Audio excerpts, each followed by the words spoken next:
It's another step in preparation for this year's wildfire season. The government of the Northwest Territories has updated its emergency plan. The thing is, there aren't actually a lot of changes. It's more about making everything in the plan easier to understand. The CBC's Liny Lamberink joins us now to talk us all through it. So, Liny, you went to a briefing about the updates to this plan. What did you learn there? So as you alluded to, I'm going to start by talking to you about the things that haven't changed. So in the event of an emergency like a fire or a flood, the territorial government and the community's responsibilities are the same. But the language in the plan is supposed to be easier to understand, clarifying what the roles and responsibilities are for residents like you and me, all the way up to communities and the territorial government itself. The territory wanted to clarify all of this as we head into another high-risk season. Okay, so then what did actually change then, Liny? So there are a couple of tangible changes.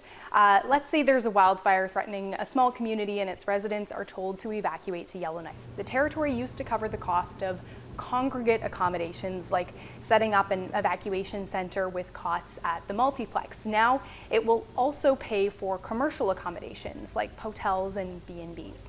Another new thing, the territory is training people from across its departments who can help manage the workload of an emergency if needed.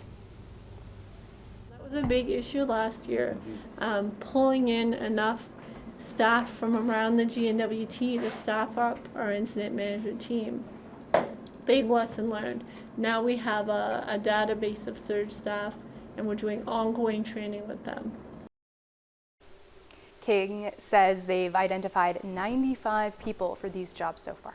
Okay, so you said that the purpose of this update was about clarity. Is there anything specific that is more clear that we can talk about? Yeah, so the government put out this fact sheet and it lays out everyone's responsibilities under the Emergency Management Act.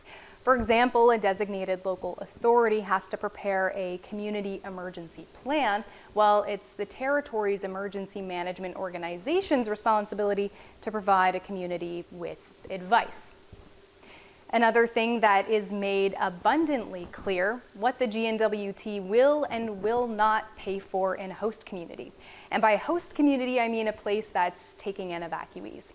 So if that community hires people or has staff members going into overtime providing support, the territory will pay for that, along with evacuation, transportation, food services, laundry, cleaning, like I mentioned before, accommodation costs.